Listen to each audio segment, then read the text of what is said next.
السلام عليكم ورحمة الله وبركاته. الحمد لله نحمده ونستعينه ونستغفره ونعوذ بالله من شرور أنفسنا وسيئات أعمالنا من يهده الله فلا مضل له ومن يضلل فلا هادي له وأشهد أن لا إله إلا الله وحده لا شريك له وأشهد أن محمدا عبده ورسوله.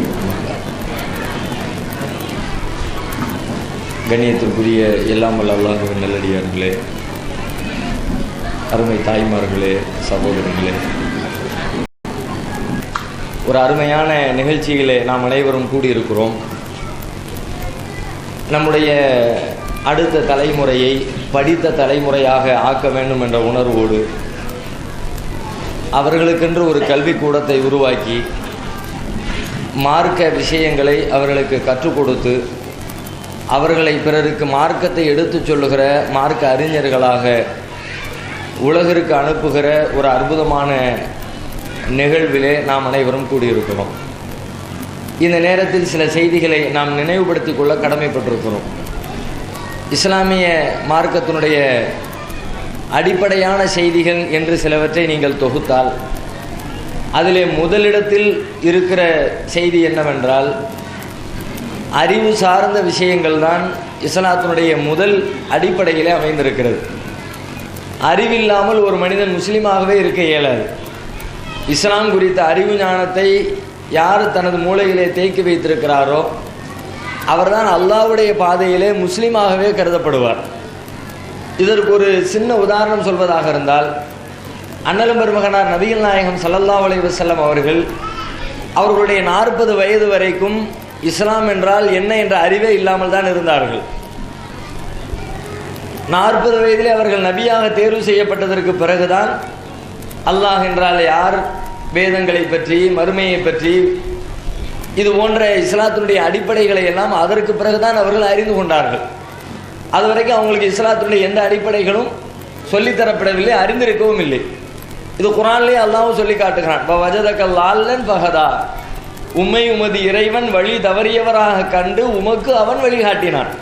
ஆரம்பத்தில் ரசூலுல்லாஹ் நேரான வழி எது அப்படின்னு தெரிஞ்சிருக்கல.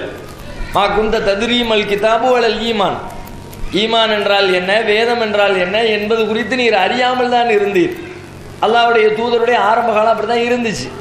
அதுக்கு பிறகு அல்லாஹ் ரப்புல் ஆலமீன் மார்க்கத்தை அவர்களுக்கு கற்றுக் கொடுக்குறான். இந்த மார்க்கத்தை கற்றுக் கொடுக்கிற முதல் நிகழ்ச்சியை நாம் பல தடவை கேள்விப்பட்டிருப்போம். ஏராளமான பயான்களில் திரும்ப திரும்ப நமக்கு சொல்லித்தரப்பட்டிருக்கும். ரசூல் ஸல்லல்லாஹு அலைஹி வஸல்லம் ஹிரா குகையில் போய் அவங்க தனித்திருந்தாங்க, சிந்தித்து கொண்டே இருந்தாங்க. அந்த சிந்திக்கிற நேரத்தில் பல நாட்களுக்கு தேவையான உணவுகளை எல்லாம் கொண்டு போய் வச்சுட்டு உட்கார்ந்துருப்பாங்க. இடையில அன்னை கதீஜா நாயகி அவர்கள் தங்களுடைய கணவருக்கு தேவையான உணவு கொண்டு போய் கொடுத்துட்டு வருவாங்க. அப்போ ஒரு நாள் ஜிப்ரீல் அலைஹிஸ்ஸலாம் வந்தாங்க, கட்டி பிடிச்சாங்க, அவர்களை ஓதுமாறு கட்டளையிட்டாங்க. ரசூலுல்லாஹ் பயந்து கொண்டு வீட்டுக்கு ஓடி வந்தாங்க. வந்தவுடனே ரசூலுல்லாஹ் சொன்னாங்க, என்ன போர்த்துங்கன்னு மனைவி இடத்துல சொன்னாங்க. அப்போ கதீஜா நாயகி அவங்களுக்கு ஆறுதல் சொல்லி வரக்கத் பின் நௌஃபல் அப்படிங்கிற ஒரு வேத அறிஞர் இடத்துல அழைச்சிட்டு போய் ரசூல் ஸல்லல்லாஹு அலைஹி வஸல்லம் அவங்களுக்கு சில உபதேசங்களை செஞ்சாங்கன்ற வரலாறு பல தடவை நாம் பல்வேறு உரைகளில் கேள்விப்பட்டிருக்கிற ஒரு வரலாறு. இதில் நாம் கவனிக்க வேண்டிய முக்கியமான அம்சம் எங்கு இருக்கிறது என்றால், முதலாக ஜிப்ரீல் அலைஹிஸ்ஸலாம் நபிகள் நாயகம் ஸல்லல்லாஹு அலைஹி வஸல்லம் அவர்களை சந்தித்து அவர்களை கட்டி அணைத்து இறை செய்தியை துவக்குகிறார். அப்பதான் முதலாக வேத வஹி ஆரம்பமாகிறது. முதல் செய்தி எதிலே ஆரம்பிக்கிறது? எந்த வசனத்தை கொண்டு ஆரம்பமானது? என்ன போதனையை கொண்டு ஆரம்பமானது? இக்ரா பிஸ்மி ரப்பிக்கல்லதீ ஹலக். முதலில் ரசூலுல்லாஹ் பார்த்து ஓதுவீராக, படிப்பீராக என்கிறார். நபிகளார் சொல்லுகிறார்கள், மா நபி காரியின், நான் படிக்க தெரிந்தவன் இல்லையே, ஓத தெரிந்தவன் இல்லையே. மீண்டும் கட்டி அணைக்கிறார், மீண்டும் ஓது என்கிறார். மீண்டும் நபிகளார் மா நபி காரியின் என்று சொல்லுகிறார்கள், நான் ஓத தெரிந்தவன் இல்லையே. 3வது தடவை கட்டி அணைக்கிறார். அணைத்து விட்டு அடுத்து சொல்லுகிறார், இக்ரா படிப்பீராக, பிஸ்மி ரப்பிக்கல்லதீ ஹலக், படைத்த உமது இறைவனின் பெயரால் படிப்பீராக. அதுக்கப்புறம் தொடர்ந்து வரக்கூடிய 5 வசனங்களை அல்லாஹ் அருளினான். இதுதான் முதற் செய்தி. இதிலே முதற் செய்தி நமக்கு சொல்லுகிற பாடம் என்ன? இஸ்லாத்தில் எவ்வளவு முக்கியமான செய்திகள் இருக்கிறது. இஸ்லாத்தில் அல்லாஹ்வை நம்புறது முக்கியமான செய்தி, வேதங்களை நம்புறது முக்கியமான செய்தி, மறுமையை நம்புறது முக்கியமான செய்தி, தொழுகையை நிலைநாட்டுறது முக்கியமான ஒரு செய்தி, நோன்பை கடைபிடிப்பது முக்கியமான ஒரு செய்தி, வசதியுள்ளவர்கள் ஜகாத்து கொடுப்பது, ஹஜ்ஜு செய்வது, இது எல்லாமே முக்கியத்துவம் வாய்ந்த ஒரு செய்தி. நமக்கெல்லாம் தெரியும் இஸ்லாத்தினுடைய கடமைகள் என்ன அப்படின்னு கேட்டால் நம்ம சொல்லக்கூடிய எதுவாக இருக்கும். இந்த 5 கடமைகளை தான் நம்ம சொல்லுவோம். ரசூலுல்லாஹ் அப்படித்தான் சொல்றாங்க.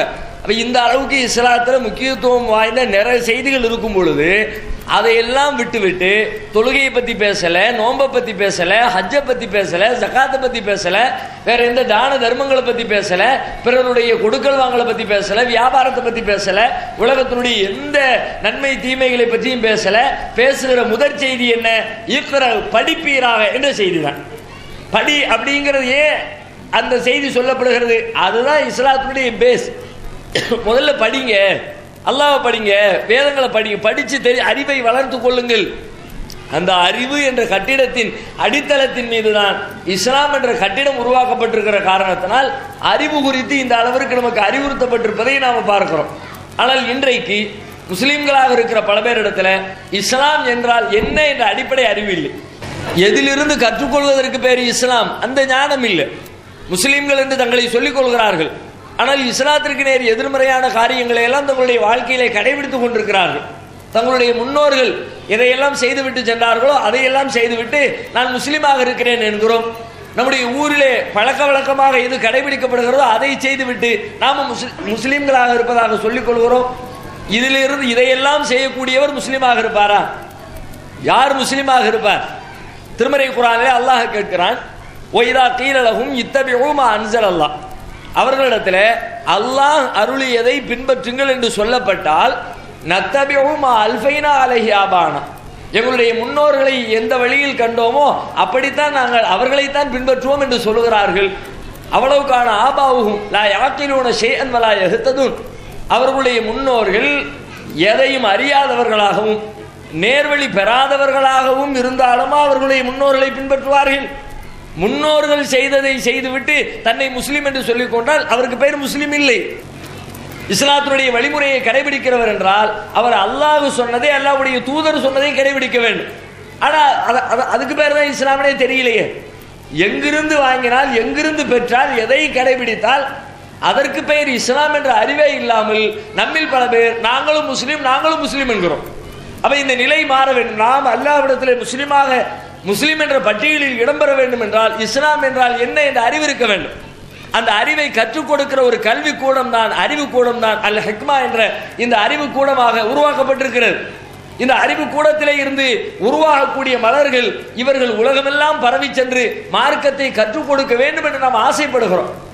மார்க்கத்தை கற்றிருக்கிறார்கள், பிறருக்கு கற்றுத்தர வேண்டும். இன்னும் பல மக்கள் இஸ்லாத்தினுடைய அடிப்படையை தெரிந்து கொள்ளாமல் இருக்கிறார்கள்.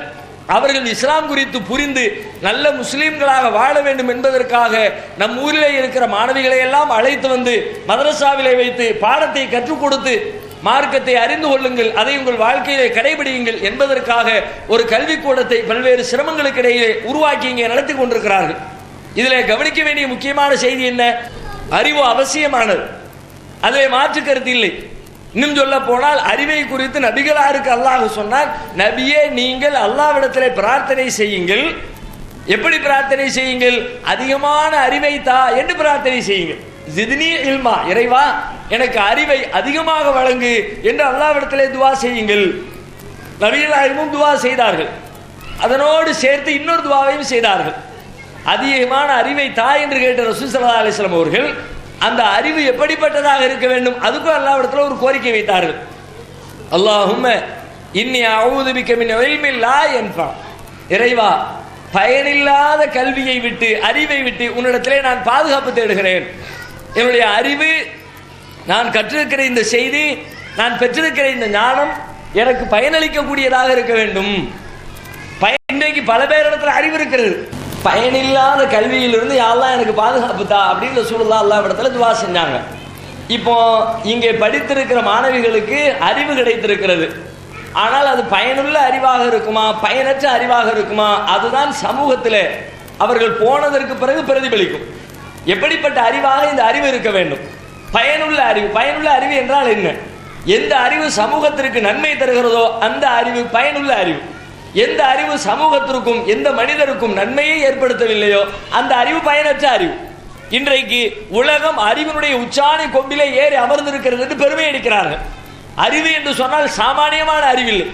ஒரு 200-300 ஆண்டு கால வரலாற்றை பின்னோக்கி பார்த்தால் உலகத்திலே 200-300 ஆண்டுகளுக்கு முன்னால் வாழ்ந்த எந்த மனிதனும் சொந்தம் கொண்டாட முடியாத அளவிற்கு, பெருமை அடிக்காத முடியாத அளவிற்கு இன்றைய மனிதனுடைய அறிவு கடுமையாக வளர்ந்திருக்கிறது.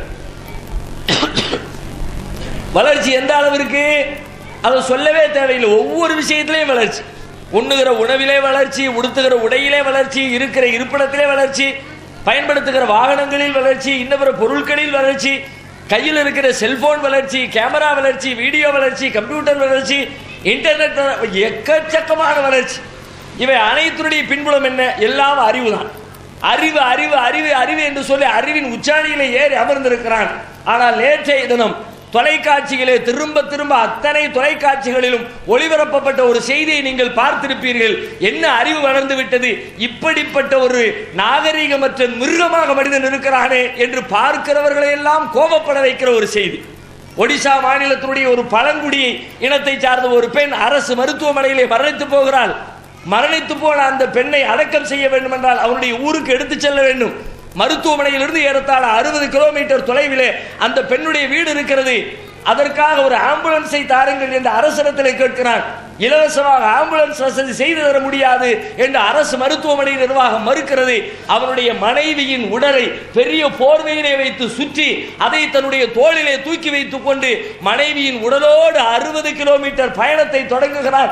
ஏறத்தாழ 12 கிலோமீட்டர்களை அடைந்து விட்டதற்கு பிறகு இப்படிப்பட்ட ஒரு கொடுமையை உலகம் அறிகிறது. நினைத்தே பார்க்க முடியாது. எப்படிப்பட்ட உலகமடா இது? மனிதர்கள் இருக்கிற உலகத்திலே தான் நாம் வாழ்கிறோமா? இவர்கள் எல்லாம் மனிதர்களா? 60 கிலோமீட்டர் தொலைவிலே இருக்கிற தன்னுடைய ஊருக்கு இறந்துவிட்ட தன்னுடைய மனைவியை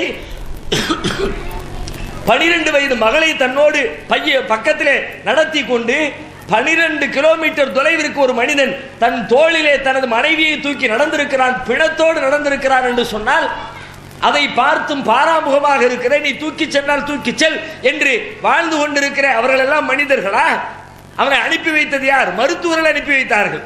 மருத்துவர்கள் என்பது யார்? இன்றைய சமூகத்தில் கல்வியில உயர்ந்த கல்வி, மிகப்பெரிய அறிவாளி என்று போற்றப்படுகிறவன் மருத்துவன். அவனைத்தானே பெரியாராக நீங்கள் நினைக்கிறீர்கள். நான் பேசுவதற்கு எடுத்துக்கொண்ட செய்தி வேறு. ஆனால் இன்றைய காலை தினம் இந்த தொலைக்காட்சி செய்தியை பார்த்த பிறகு உலகத்திற்கு சொல்லப்பட வேண்டிய செய்தி வேறு என்று நான் நினைக்கிறேன். என்ன செய்தி? நீங்கள் எல்லாம் படிப்பு, அறிவு அறிவு அறிவு என்று சொல்லி எதையோ கற்பனை செய்து கொண்டிருக்கிறீர்கள். அந்த அறிவில் இன்றைக்கு குறிப்பாக இந்திய மக்களிடத்தில் இருக்கிற மனோநிலை என்ன தெரியுமா? உங்கள் பிள்ளை என்னவாக வர வேண்டும், பிள்ளையிடத்திலே கேளுங்கள், பெற்றோரிடத்திலே கேளுங்கள், யாரிடத்திலேயும் கேளுங்கள். முதல் பதில் என்னவாக இருக்கும்? நெஞ்சை தொட்டு சொல்லுங்க பார்க்கலாம். என் பிள்ளை பெரிய டாக்டரா வரணும், மருத்துவனாக வரணும். மருத்துவ படிப்பு தான் இன்றைக்கு இந்தியாவில் இருக்கிற உச்சபட்சமான படிப்பு, போட்டி நிறைந்த படிப்பு. எத்தனை லட்சங்கள் செலவிடப்படுகிறது? 5 லட்சமா, 10 லட்சமா, 20 லட்சமா? ஒரு தனியார் மருத்துவ கல்லூரியிலே சீட்டு கிடைக்க வேண்டும் என்று சொன்னால் சுமார் 1 கோடி ரூபாய் நீங்கள் கொடுக்க வேண்டும். 1 கோடி, 1 ரூபாய் 2 ரூபாய் இல்ல. ஒரு சீட்டு வாங்குறதுக்கு 60 லட்சம், 70 லட்சம், 80 லட்சம், 90 லட்சம், 1 கோடி. இன்னும் கொஞ்சம் மார்க்கு குறைந்த மாணவர்கள் என்று சொன்னால் 1.25 கோடி.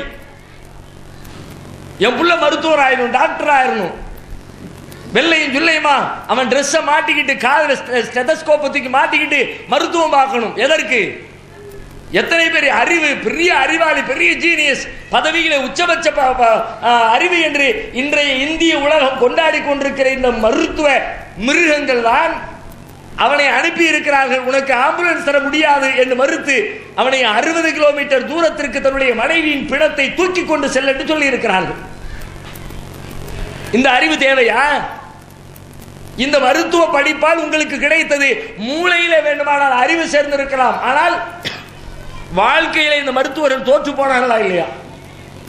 நிஜமாகவே சொல்வதா, இன்றைய உலகத்தில் நான் அறிந்தவரை அயோக்கியர்களும் கேடு கட்டவர்களும் நம்பிக்கை துரோகிகளும் நிறைந்திருக்கிற ஒரு துறை எந்த துறை என்று சொன்னால் எல்லா துறையிலும் அவர்கள் அப்படிப்பட்டவர்களை நீங்கள் காட்ட முடியும். அதிலே முதலிடத்திலே இருக்கிற துறை இந்த மருத்துவத்துறை. இது ஏதோ மருத்துவர் மீது இருக்கிற காழ்ப்புணர்ச்சியினாலோ இன்றைக்கு ஒடிசாவிலே நடந்துவிட்ட நிகழ்வை பார்த்து விட்டதனாலோ சொல்லுகிற வார்த்தை அல்ல. நிஜமாக கண்களை திறந்து பாருங்கள். மருத்துவ உலகம் என்பது உங்கள் பார்வையில் இருக்கிற மருத்துவ உலகம் வேறு, உள்ளுக்குள்ளே நடைபெற்றுக் கொண்டிருக்கிற மருத்துவ உலகம் வேறு. நடைமுறைக்கும் உள்ளுக்கும் எவ்வளவு வித்தியாசம் தெரியுமா? மருத்துவர்களை நம்புவதற்கு இணையாக இந்த உலகத்தில் இந்த சமூகத்தில் வேறு யாரையும் யாரும் நம்புவதில்லை. மருத்துவரிடத்தில் அப்படிப்பட்ட அபார நம்பிக்கை. எப்படியாவது என்னை காப்பாற்றி விடுங்கள், என் மகனை காப்பாற்றி விடுங்கள், என் தந்தையை காப்பாற்றி விடுங்கள். ஒரே ஒரு வார்த்தையை சேர்த்து சொல்லி பாருங்கள், டாக்டர் எவ்வளவு செலவானாலும் பரவாயில்லை, இந்த வார்த்தையை சொல்லிட்டியே ஓஞ்சுது, சொத்து பத்து எல்லாத்தையும் எல்லாத்தையும் காலி பண்ணிட்டு நீங்க ஆஸ்பத்திரி விட்டு வெளியே வரணும். இந்த ஒத்தை வார்த்தை போதும் உங்களை ஓட்டாண்டிகளாக பிச்சைக்காரர்களாக மாற்றுவதற்கு. எப்படிப்பட்ட யோக்கியர்கள் காசுக்காக எதையும் செய்கிறார்கள். அதிலும் குறிப்பாக பெண்களாக, முஸ்லிம் பெண்களாக அமர்ந்திருக்கிற இந்த இடத்திலே சொல்ல வேண்டிய செய்தி இருக்கிறது. ஒரு 30 ஆண்டு இடைவெளியிலே நம்முடைய சமூகத்திலே இருக்கிற குழந்தை பிறப்பு ரேஷியோவை எடுத்து பாருங்கள். 30 ஆண்டு கால இடைவெளியில் நம்முடைய குழந்தை பிறப்பு சதவிகிதத்தில் சுகப்பிரசவம் எந்த அளவிற்கு, சிசேரியன் எந்த அளவிற்கு ஒப்பீடு செய்து பார்த்தால் 80 to 90% இன்றைக்கு அறுத்து போட்டு தான் சிசேரியன் குழந்தை பிறப்பு தான் 90% இருக்கிறது. 10% சுகப்பிரசவங்கள் புள்ளி விவரம் சொல்லுகிறது. அதிலும் குறிப்பாக முஸ்லிம் தாய்மார்களுடைய குழந்தை பிறப்பு 90% நீங்கள் சிசேரியனில் தான் பண்ணி இன்றைக்கு நடந்து கொண்டிருக்கிறது. ஆல்ரெடி நம்ம ஊர்ல ஒரு பழைய பஞ்சாங்கம் ஒன்று இருக்கிறது. என்ன பஞ்சாங்கம்? முதல் பிள்ளைய ஆபரேஷனு, 2வது பிள்ளைய ஆபரேஷனு, அவ்வளவுதான் முடிஞ்சு போச்சு, நம்ம பிள்ளை பிறக்க முடியாது, டாக்டர் சொல்லிட்டாரு, டோட்டலா ஆபரேஷன் பண்ணு, கருத்தடை பண்ணுன்னு சொல்லிட்டாங்க. நான் பண்ணிட்டு வந்துட்டேன். நம்மையும் அறியாமல் நமக்கு எதிராக செய்யப்படுகிற ஒரு மிகப்பெரிய சூழ்ச்சி. 2 குழந்தைகளை ஆபரேஷன் செய்து எடுத்து விட்டால் 3வது குழந்தை பிறக்க முடியாது என்று நாம் அனைவரும் சேர்ந்து நம்பிக்கொண்டிருக்கிறோமே. அயல்நாடுகளுக்கு சென்று பாருங்கள், குறிப்பாக அரபு நாட்டுக்கு சென்று பாருங்கள், 8 குழந்தை பெற்றெடுக்கிறார், 8 பிள்ளையும் ஆபரேஷன். ஏன் இந்தியாவுக்கு மட்டும் தனி கத்தியா, தனி நூலா, தனி வயிறா, தனி பிள்ளையா? ஏன்னா அங்கிருக்கிறவனால் 7வது குழந்தையை, 8வது குழந்தையை, 10வது குழந்தையை ஆபரேஷன் செய்து பெற்றெடுக்க முடியும் என்று சொன்னால் இங்கு மாத்திரம் 2ஐ தாண்டி 3வது குழந்தையை ஆபரேஷன் செய்ய முடியாது என்கிறார்கள். என்றால் அவருடைய பொது புத்தியில ஒரு செய்தி பதிய வைக்கப்பட்டிருக்கிறது. முஸ்லிம்களுடைய மக்கள் தொகை விகிதாச்சாரம் அதிகரித்துக் கொண்டிருக்கிறது, ஏதோ ஒரு வகையில் அதை கட்டுப்படுத்த வேண்டும். இப்படி சொல்லியாவது கட்டுப்படுத்துவோம். தாயுடைய உயிருக்கு ஆபத்து. இவ்வளவுதான். 3வது குழந்தை உண்டாயிட்டா முடிஞ்சு போச்சு. புருஷனை கூப்பிட்டு மிரட்ட வேண்டியது, பொண்ணை பெத்தவங்களை கூப்பிட்டு மிரட்ட வேண்டியது, கையெழுத்து போடு, ரவுடி தோத்து போயிடும். அந்த கையெழுத்து போடுறதுக்கு மிரட்டல் இருக்கிற ஒரு மருத்துவமனை செய்கிற மிரட்டலாது. அனைத்தும் எதற்கு? பின்புலத்தில் இருப்பது பணம், காசு.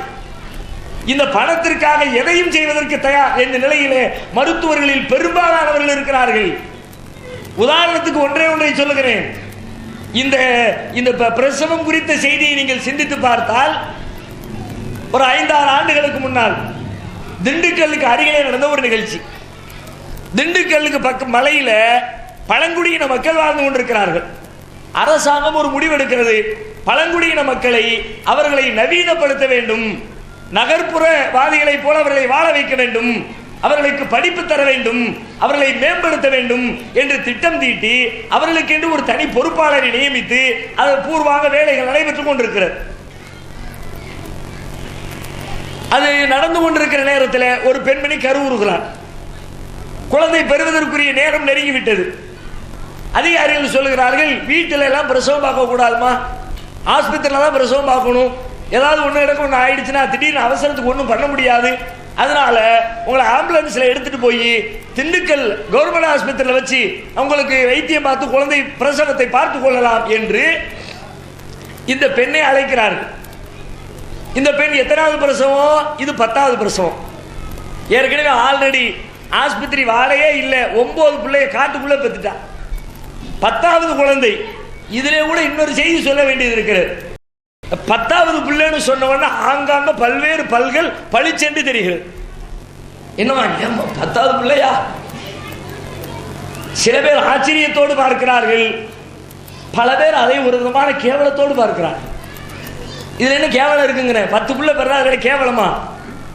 அதில் என்ன கேவலம் இருக்கிறது? அப்படியான உங்களுடைய பெற்றோர்கள் எல்லாம் கேவலப்பட்டவர்களா?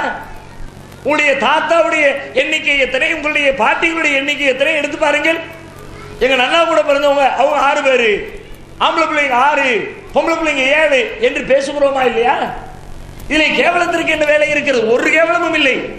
அல்லாஹ் ஆரோக்கியத்தை தந்திருக்கிறான். உங்கள் குழந்தைகளுக்கான ரிஸ்கை உங்கள் இறைவன் தரப்போகிறான். இதில் நீங்கள் கவலைப்படுகிற செய்தி எதுவும் இல்லை. இறைவன் தந்தால் பெற்று போடுங்கள், அது உலகத்திற்கு நன்மை. அதிகரிக்க அதிகரிக்க உலகத்திலே வளர்ச்சி அதிகரிக்கும், விஞ்ஞானங்கள் அதிகரிக்கும், அறிவியல் அதிகரிக்கும்.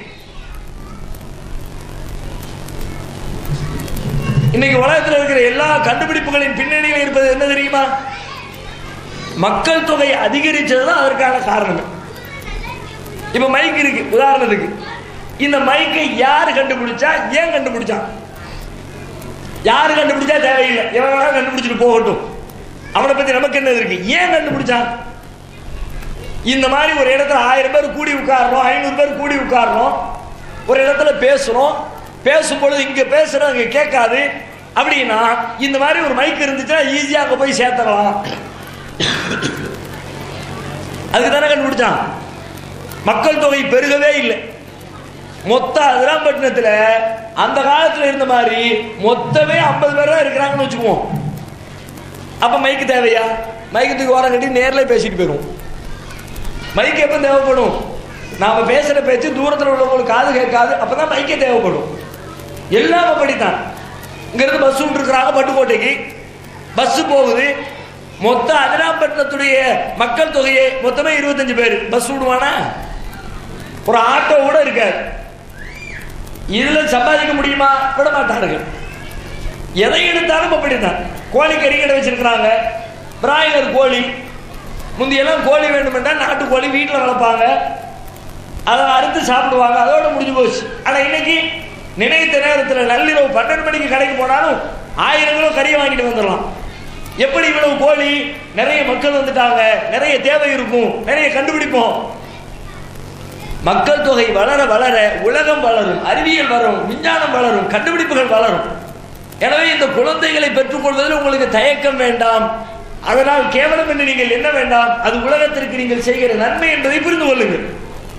10வது பிள்ளை பிரசவத்துக்கு திண்டுக்கல் ஹாஸ்பிட்டலுக்கு அந்த பெண்மணி அழைத்து செல்லப்படுகிறார். கூடவே 2 பாட்டி அவங்களும் கூட சேர்ந்துக்கிட்டாங்க. என் பிள்ளை அந்த தாயுடைய குழந்தை பெறப்போகிற அந்த பெண்ணுடைய தாயும் மாமியார் 2 பேரும் வண்டியில் ஏறியாச்சு. ஆம்புலன்ஸ்ல நேரம் உள்ள ஆஸ்பத்திரி கொண்டு போயாச்சு. ஆபரேஷன் தியேட்டருக்குள்ள கொண்டு போயாச்சு. உள்ள போயிட்டு வெளியே வந்து டாக்டர் சொல்றாங்க, அம்மா குழந்தை தலைகீழா கிடக்குது, ஆபரேஷன் பண்ணி தான் எடுக்கணும் போல இருக்குது, இந்த பேப்பர்ல கொஞ்சம் கையெழுத்து போடுங்க. அந்த பாட்டிமாருக்கு ஒன்றும் புரியல. புரியுற மாதிரி என்னமோ சொல்லியிருக்கிறாங்க, கத்தியை வைக்கும், அறுக்க போறோம், வயிற்று கிழிச்சு எடுப்போம் அப்படின்னு என்னமோ சொல்லியிருக்கிறாங்க. 2 பாட்டி என்ன பண்ணிச்சு தெரியுமா? நின்றுக்கிட்டு இருந்த டாக்டர் அம்மாவை எல்லாத்தையும் நகருந்துருச்சு. நவுளு பிரசவம் தானே பார்க்கணும், எங்க பிள்ளைக்கு எங்களுக்கு பார்க்க தெரியும், நவுளு அப்படின்னு டாக்டரை பூரா கழுத்தை பிடிச்சி வெளியே தள்ளிவிட்டு 2 பாட்டியும் ஆபரேஷன் தியேட்டருக்குள்ள போயாச்சு. அரை மணி நேரம் கழிச்சு கையில பிள்ளையோட வெளியே வந்துருச்சு. மறுநாள் பத்திரிகையில் செய்தி, மருத்துவர்கள் 2 பாட்டிக்கு பக்கத்தில் நின்று கொண்டு பேட்டி கொடுக்கிறார்கள். பாட்டிமா, அந்த வித்தை என்னங்கிறத எங்களுக்கு கொஞ்சம் கத்து கொடுத்துட்டு போங்களேன். டாக்டர் அந்த அம்மாட்ட கேட்கிறாங்க, என்ன பெரிய சீனத்து வித்தையா? ஒண்ணும் கிடையாது. இயற்கையில இப்படித்தான் நம்முடைய முன்னோர்கள் குழந்தை பேர்களை வீட்டிலே தான் பார்த்து கொண்டிருந்தார்கள். தலைகீழ கிடக்குன்னா அதை தலையை திருப்புறதுக்கு கொஞ்சம் மசாஜ் பண்ணுனா அது உரிய முறையில் திறந்து அது திரும்பி போய்விட போகிறது. அரை மணி நேரம் கூட ஒரு அரை மணி நேரம் காத்து இருக்கிறதுனால எந்த கேடும் இல்லை. இந்த நேரம் கணிக்கிறோமே, 10ஆம் தேதி 11ஆம் தேதி ஆயிடுச்சுன்னா அவ்வளவுதான். ஐயோ 4 தாண்டிடுச்சே. என்ன 4 தாண்டிடுச்சே? 10ஆம் தேதி என்று கணித்ததே ஒரு தோராயமான கணிப்பு. நீங்க நினைச்சுக்கிட்டீங்க டாக்டர் அவ்வளவு துல்லியமா கணிச்சு, அப்படி கணிக்கவே முடியாது. எவ்வளவுதான் இன்றைக்கு அறிவியல் உலகம் வளர்ந்திருந்தாலும் குழந்தை பிறப்பினுடைய தேதி உங்களுக்கு சொல்லப்படுவது ஒரு தோராயமான ஒரு குத்துமதிப்பான தேதி. நீங்க என்ன பண்றீங்க? 10ஆம் தேதி சொல்லிட்டாங்க, 11 ஆயிடுச்சு, என் பிள்ளைக்கு என்ன ஆகுமோ தெரியல, உடனே ஆபரேஷன் பண்ணுங்க. 10ஆம் தேதி 15 ஆகலாம், 17 ஆகலாம், 17 ஆகலாம், 20 ஆகலாம், 10க்கு முந்தி 2லே பிறக்கலாம், 3லே பிறக்கலாம். ஆனால் இந்த மருத்துவர்கள் ஒரு தேதி சொல்லியாச்சு, டேட்டு கடந்துருச்சு, இதை வச்சே கத்தியை வச்சிட வேண்டியதான், கத்திக்க வேண்டி கையில காசை பிடிக்கிற வேண்டியதான். எப்படிப்பட்ட கொடுமைகள் எல்லாம் அந்த துறையில் நடக்கிறது தெரியுமா?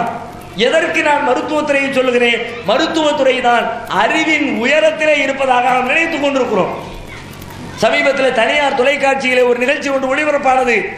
மருத்துவ உலகத்தின் இருண்ட பக்கங்களை அந்த செய்தி பேசியது. அதிலே நிகழ்ச்சி தொகுப்பாளர் அமர்ந்திருக்கிற மருத்துவர்கள் அமர்ந்திருக்கிறார்கள், லேப் டெக்னீஷியன் அமர்ந்திருக்கிறார்கள், இன்னும் பல பேர் அமர்ந்திருக்கிறார்கள். அமர்ந்திருக்கிற அந்த சபையிலே இவர் ஒரு செய்தியை சொல்லுகிறார். நான் ஒரு இரத்த பரிசோதனை பற்றி கேள்விப்பட்டிருக்கிறேன், அது உண்மைதானா என்று எனக்கு சொல்லுங்கள். நிறைய டெஸ்ட் எடுப்பாங்களே, பிளட் டெஸ்ட். அதுல அவர் சொல்றார், பேசன் டெஸ்ட்னு ஒரு டெஸ்ட் இருக்காம உண்மையானு கேட்கிறார். உட்கார்ந்து இருக்கிற லேப் டெக்னீஷியன் ஒருத்தர் சொல்றார், ஆமா உண்மைதான். அப்படின்னா என்னன்னு அவரே சொல்றார். பேசன் டெஸ்ட்னா என்ன தெரியுமா? பேஷண்டுடைய உடம்புல இருந்து பிளட்டை எடுத்து, நோயாளியுடைய உடம்புல இருந்து ரத்தத்தை எடுத்து, அந்த ரத்தத்தை பேசன்ல ஊத்தி தண்ணியை திறந்து விட்டுருவோம். இதுக்கு பேர் தான் பேசன் டெஸ்ட். இப்படி ஒரு டெஸ்ட் நீங்க கேள்விப்பட்டிருப்பீங்க வாழ்க்கையில? ஆனால் நடக்கிறது. நீங்க நினைப்பிய ரத்தத்தை கொடுத்துட்டோம், டெஸ்ட் பண்ண கொடுத்துருக்கோம், ரிசல்ட் வரும். அங்கே நடக்கிறது என்ன? இவனை டெஸ்ட்ன்ற பேர்ல எதையாவது காசு கறக்கணும். சில ஹாஸ்பிட்டலுக்கு போகவே பயங்கர பயமா இருக்கும். என்னடா இது, 4 நாள் தூங்காம கொள்ள, அலைச்சல்ல தலைவலி வந்திருக்கும், கொஞ்சம் காய்ச்சல் வந்திருக்கும், ஒரு டேப்லெட் எடுத்துக்கலாம், ஒரு இன்ஜெக்ஷன் போட்டுக்கலாம் அப்படின்னு போனா கையை பிடிச்சி பார்த்துட்டு களத்துல எடுத்துலாம் வச்சு பார்த்துட்டு, ஆகா ஏதோ ஒரு வைரஸ் ஃபீவர் போல இருக்கே. உடனே நம்ம ஆளு போய் கேட்டு பாருங்களேன், என்ன காய்ச்சலா? காய்ச்சல் பாரு, என்ன காய்ச்சலா? வைரஸ் ஃபீவரா? அது என்ன வைரஸ் ஃபீவர்? புதுசா ஒரு பதில் சொல்றானே. என்னையா, உடம்புல எந்த நோய் வந்தாலும் அது ஏதோ ஒரு வைரஸ் செய்கிற வேலை, அவ்வளவுதான். இவன் அதுக்கே ஒரு பேர் வச்சுட்டான், வைரஸ் ஃபீவர். நம்மள்ட்ட இருந்து காசு கறக்கிறதுக்காக ஏதோ ஒரு பயங்கரமான நோய், அந்த டெஸ்ட் எடு, இந்த டெஸ்ட் எடு, 1008 டெஸ்ட், அதுக்கு தேவையான பணம் எல்லாத்தையும் கறந்து ஒண்ணுமில்லாம அனுப்பிட வேண்டியது. அப்போ வந்திருக்கிற நோயாளி இடத்துல எந்த நோயும் இல்லை என்பதை தெரிந்து கொண்டு ஒரு டெஸ்ட் எழுதி கொடுத்து அதுல ஒரு 100 ரூபாய் 200 ரூபாய் கமிஷன் பார்க்கிற ஒரு துறையாக இந்த துறை இருக்கிறது. அப்பொழுது நாம் என்ன சிந்திக்க வேண்டும் என்றால், அறிவு அறிவு என்று நாம் எதையெல்லாம் அறிவாக உலகத்தில் நினைக்கிறோமோ அதுவெல்லாம் இஸ்லாம் போற்றுகிற அறிவு அல்ல. அறிவு என்பது தனக்கு, தன் குடும்பத்திற்கு, தான் சார்ந்திருக்கிற சமூகத்திற்கு எது நன்மையை வழங்குமோ அதற்கு பெயரே அறிவு. அப்படிப்பட்ட அறிவை யா அல்லாஹ் எனக்கு தா என்று நபிகளார் கேட்டார்கள். அல்லாஹும்ம இன்னி அஊது பிக மின் இல்மின் லா யன்ஃபா, இறைவா பயனில்லாத கேடு தரக்கூடிய அறிவை எனக்கு நீ தந்து விடாதே, அதிலிருந்து எனக்கு நீ பாதுகாப்பை தா என்று அல்லாஹ்வுடைய தூதர் இறைவனிடத்திலே கையேந்தி கேட்டிருக்கிறார்கள். இன்றைக்கு நாம் எத்தனையோ செய்திகளை இப்படி படிக்கிறோம், அறிகிறோம். ஆனால் அந்த அறிவு நம்முடைய வாழ்க்கையில் மிளிர வேண்டும், வெளிப்பட வேண்டும், குடும்பத்திலே வெளிப்பட வேண்டும், மனைவியிடத்திலே, கணவனிடத்திலே, பிள்ளைகளிடத்திலே, பெற்றோரிடத்திலே. மருத்துவரை குறை சொல்லுகிறார், நம்முடைய குடும்பத்திலே நாம் பெற்ற அறிவை கடைபிடிக்கிறோமா? இந்த அதிராம்பட்டினத்தை மட்டும் எடுத்துக் கொள்ளுங்கள். ஒரு 25 ஆண்டு கால அதிராம்பட்டினத்துடைய திருமணங்கள், விவாகரத்துக்கள் அனைத்தையும் பட்டியலிட்டு பாருங்கள். கடந்த 10 ஆண்டுகளில் விவாகரத்துகளுடைய எண்ணிக்கை தாறுமாறாக பெருகி இருக்கிறது என்கிறார்கள். கடைசி ஒரு 10 வருஷத்துல விவாகரத்துகள், ஆண் செய்கிற விவாகரத்து, பெண்ணுடைய விவாகரத்து தாறுமாறாக பெருகி இருக்கிறது. திருமணம் முடிந்த 5 நாட்களில் 10 நாட்களில் என்ன பிரச்சனை என்றே தெரியவில்லை. அற்பத்திலும் அற்பமான உப்பு பெறாத காரியங்களுக்கெல்லாம் இவனோடு வாழ மாட்டேன், அவளோடு வாழ மாட்டேன். அப்ப மார்க்கத்துல பிறருடைய தவறுகளை மன்னியுங்கள், அலட்சியப்படுத்துங்கள், இப்படி எல்லாம் நிறைய பயான் கேட்டீங்க. அந்த பயானுக்கு என்ன அர்த்தம்? ஊர் உலகத்துக்கெல்லாம் பயான் பண்ணுவாங்களாம், தப்பு செஞ்சா மன்னிச்சிருங்க, தப்பு செஞ்சா மன்னிச்சிருங்க. மனைவி ஒரு தப்பு செய்திருப்பார், கணவர் ஒரு தப்பு செய்திருப்பார், காலத்துக்கு மன்னிக்க மாட்டேன். பிள்ளைகளுடைய வாழ்க்கை பாதிக்கப்படுமே, பட்டாலும் பரவாயில்லை. அப்படியானால் மன்னிக்க வேண்டும் என்ற ஒரு அறிவு நம்முடைய உள்ளத்திலே இருந்தது. அந்த அறிவு பயனுள்ள அறிவா பயனற்ற அறிவா? சொல்லுங்கள் பார்க்கலாம். அற்பத்திலும் அற்பமான காரியங்களுக்கெல்லாம் குடும்பத்திலே விவாகரத்து என்று வந்தால் நாம் எங்கு நோக்கி பயணித்துக் கொண்டிருக்கிறோம்? எந்த மார்க்கத்தை சொல்லுகிறோம்?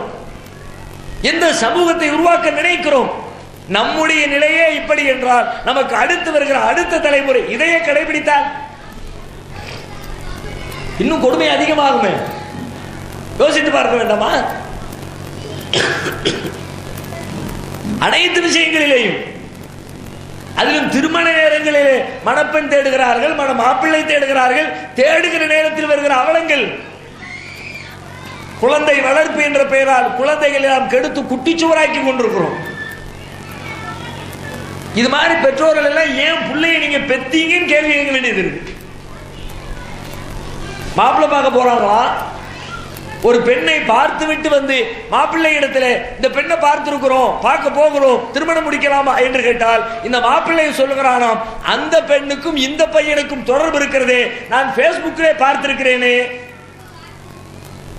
பேஸ்புக் முகநூல். தமிழ் ஒரு பழமொழி ஒன்று சொல்லுவாங்க, விளக்கு மாத்துக்கு பேரு என்னமோ ஒன்று ஒரு வார்த்தை ஒன்று சொல்லுவாங்க. அந்த மாதிரி இந்த பேஸ்புக்குங்கிறது முகநூல்னு பேர் வச்சிருக்கிறான். அதுல ஒருத்தனுக்கும் உண்மையான முகமே கிடையாது. பொம்பளை போட்டோவை போட்டு வச்சிருப்பான், ஆம்பளை உட்காந்து பண்ணிக்கிட்டு இருப்பான். ஆம்பளை போட்டோவை போட்டு வச்சிருப்பான், பொம்பளை உட்காந்து அந்த ஐடி இயக்கிக்கிட்டு இருப்பான். நடக்குதா இல்லையா? ஆக கேடுகட்ட ஒழுக்க சீர்கேடான எல்லா காரியங்களும் அங்கே உலாவிக் கொண்டிருக்கிறது. இப்படிப்பட்ட உலாவலை ஒவ்வொரு குடும்பத்திலும் குடும்பத்தினுடைய தலைவர்கள், பெற்றோர்கள் தங்களுடைய பிள்ளைகள் செய்வதற்கு வாய்ப்புகளை நீங்கள் ஏற்படுத்தி கொடுத்திருக்கிறீர்களே. எல்லாருடைய கைகளிலும் இன்றைக்கு ஸ்மார்ட் போன் பயன்படுத்தட்டும், நான் வேண்டாம் என்று சொல்லவில்லை. அதை நீங்கள் கண்காணித்தீர்களா? பெற்றோர்களாகி நீங்கள், தாய் தந்தையராகி நீங்கள் உங்கள் பிள்ளைக்கு 8000, 10,000, 15,000, 20,000 செலவு செய்து அவள் போன் கேட்கிறாள், அது மகனாக இருக்கட்டும் மகளாக இருக்கட்டும், போன் கேட்கிறார்கள் என்று வாங்கி கொடுத்தீர்களே, அந்த போனை அவர்கள் எப்படி பயன்படுத்துகிறார்கள் என்பதை நீங்கள் கவனித்தீர்களா? கவனிக்கிறாட்டி நீங்க எதுக்கு போன் வாங்கி கொடுக்குறீங்க? அதுல பல பெற்றோர்கள் இருக்கிறார்கள், என் பிள்ளை தூரத்துறையில போய் படிக்க போறா, காலேஜுக்கு போறா, ஆத்திர அவசரத்துக்கு ஏதாவது பேசணும்னா போன் வேணும் தானே, அதுக்கு தான் போன் வாங்கி கொடுத்துருக்கோம். 3 வருஷம் காலேஜில் படிக்கும் புள்ள, எப்படி படிப்பா? வீட்டு வாசல்ல இருந்து பஸ்ல ஏற வேண்டியது, காலேஜ் வாசல்ல பஸ் இறக்கி விடும், காலேஜ் வாசல்ல பஸ்ல ஏறுவா, வீட்டு வாசல்ல வந்து இறக்கி விடும்.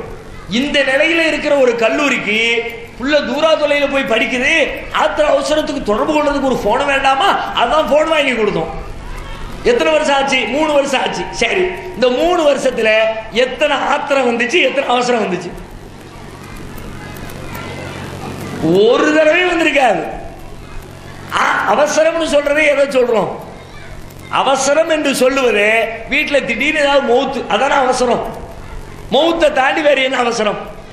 கல்யாணத்தை அவசரத்துல சொல்ல முடியாது. காலையில புள்ள காலேஜுக்கு போனா அதுக்குள்ள அக்கா காரிக்கு மாப்பிள்ளை வீட்டுக்காரன் வந்து மதியம் 12 மணிக்குள்ள கல்யாணம் அப்படியே சொல்ல போறோம். திருமணத்தில் அவசரம் இல்லை, மௌத்தில் மட்டும்தான். திடீரென்று மரணம் வந்து விடலாம். அந்த செய்தியை சொல்வதற்காக நம்முடைய பிள்ளைக்கு நாம் ஒரு செல்போன் வாங்கி கொடுக்கிறோம். ஆத்திர அவசரத்துக்கு செல்போன் சொல்லிவிட்டு வாங்கி கொடுக்கிறீங்கள, எந்த வீட்டுல வாரத்துக்கு 4 அவசரமா வருது, மாசத்துக்கு 4 அவசரமா வருது. வீட்டில் இருக்கிற எல்லாரும் உடனே பொட்டு போட்டுன்னு போய்கிட்டா இருக்கிறாங்க. கல்லூரியில செல்போன் இருக்கிறது, கல்லூரிக்கு தகவல் சொல்லி இது மாதிரி பிள்ளையுடைய தகப்பனார் மூத்தாயிட்டாங்க, பாட்டி இறந்துட்டாங்க, சொந்தக்காரங்க மூத்தாயிட்டாங்க, உடனே வர சொல்லுங்க, சொல்லலாம் தானே? குடும்பத்தார் தொடர்பு கொள்வதற்காக செல்போன் வாங்கி கொடுக்கிறார்கள். 5 வருட காலம் 4 வருட காலம் அந்த குழந்தையிடத்தில், அந்த பெண்ணிடத்தில், அந்த மகனிடத்தில் செல்போன் இருக்கிறது. இந்த 4 ஆண்டு கால இடைவெளியில் ஒரே ஒரு தடவை கூட தாயோ தந்தையோ அண்ணனோ தம்பியோ மாமனோ நெருங்கிய உறவினர்களோ யாருமே அந்த பெண்ணோடு போனிலே பேசி இருக்க மாட்டார்கள். ஆனால் அவள் மட்டும் எப்பொழுது பார்த்தாலும் போனிலே பேசிக்கொண்டே இருக்கிறார். ஒரு ரோசனை இல்ல, ஒரு சொரணையுள்ள தாயும் தந்தையும் இதை பரிசீலிக்க வேண்டுமா வேண்டாமா? எப்ப பார்த்தாலும் பேசிக்கிட்டே இருக்காங்க. 7 மணிக்கு போகணும், 8 மணிக்கு போகணும், 9 மணிக்கு போகணும், 12 மணிக்கு போகணும். இரவு தூங்கி கொண்டிருக்கிற பொழுது போர்வைக்குள்ள போனு, தூக்கத்தின் இடையிலே பாத்ரூமுக்கு சென்றால் பாத்ரூமுக்குள்ள போனு. அப்ப சிக்கல் இருக்குன்னு உணர வேண்டாமா? இதையெல்லாம் கண்காணிக்காமல் நீங்கள் குழந்தைகளுக்கு செல்போன் வாங்கி கொடுக்கிறீர்கள் என்றால் உங்கள் பிள்ளைகளை நீங்களே நரக படுகொலிக்குள் தள்ளுகிறீர்கள் என்று அர்த்தம். உங்கள் பிள்ளைகள் உங்களுடைய அமானிதங்கள், உங்கள் கரங்களிலே வழங்கப்பட்டிருக்கிறவர்கள். அவர்களை கண்காணிக்க வேண்டிய பொறுப்பு உங்களுக்கு இருக்கிறது. பொறுப்பு இருக்கிறது என்று அறிவு சொல்லுகிறது. அதை நீங்கள் கடைபிடிக்கவில்லை என்று சொன்னால் உங்களுக்கு வழங்கப்பட்டிருக்கிற அறிவு பயனுள்ள அறிவா பயனற்ற அறிவா? பிள்ளை வளர்ப்பிலே, கணவன் மனைவியோடு வாழுகிற இல்லற வாழ்க்கையிலே, இன்னொரு சமூகத்திற்கு செய்யக்கூடிய தொண்டிலே உங்களுக்கு எத்தனையோ விஷயங்கள் உங்களுடைய மூளையிலே நீங்கள் அறிவாக சேகரித்து வைத்திருக்கிறீர்கள். அந்த அறிவு உங்கள் வாழ்க்கையில் வெளிப்பட வேண்டும், வாழ்க்கையில் மிளிர வேண்டும். இஸ்லாம் அப்படிப்பட்ட வாழ்க்கையை தான் விரும்புகிறது. அண்ணல் பெருமகனார் நபிகள் நாயகம் ஸல்லல்லாஹு அலைஹி வஸல்லம் அவர்கள் கூட இந்த மார்க்கத்தை உலகத்திற்கு சொல்லுகிற பொழுது தன்னுடைய வாழ்க்கையின் மூலமாகத்தான் சொல்ல நினைத்தார்கள். ஃபக்கத் லபிஸ்து ஃபீக்கும் உம்ரன் மின் கப்லி, உங்களோடு பல ஆண்டுகள் வாழ்ந்திருக்கிறேனே, நீங்கள் சிந்திக்க மாட்டீர்களா? வாழ்க்கையை சொல்லித்தான் இஸ்லாத்தின்பால் மக்களை அழைத்தார்கள். இங்கே கற்றுச் செல்லக்கூடிய மாணவிகளும் ஏற்கனவே மார்க்கத்தை கற்று அறிந்து வைத்திருக்கிற பெரியவர்களும் நீங்களும் மற்றவர்களை மார்க்கத்தின்பால் அழைக்க வேண்டும். எப்படி என்றால் வெறும் அறிவால் அல்ல, வெறும் வார்த்தையால் அல்ல, வெறும் சிந்தனையால் அல்ல, அதை உங்கள் வாழ்க்கையில் கடைபிடிக்கின்ற அந்த வாழ்க்கை முறையால் அனைத்து மக்களையும் சத்திய இஸ்லாத்தின்பால் இருக்கிறவர்களாக நீங்கள் அனைவரும் இருக்க வேண்டும். அல்லாஹ் ரப்புல் ஆலமீன் அப்படிப்பட்ட நன்மக்களாக நம் அனைவரையும் ஆக்கி அருள் புரிவானாக. வாஹிர் தஅவானா அல்ஹம்துலில்லாஹி ரப்பில் ஆலமீன். அஸ்ஸலாமு அலைக்கும் வரஹ்மத்துல்லாஹி வபரகாத்துஹு.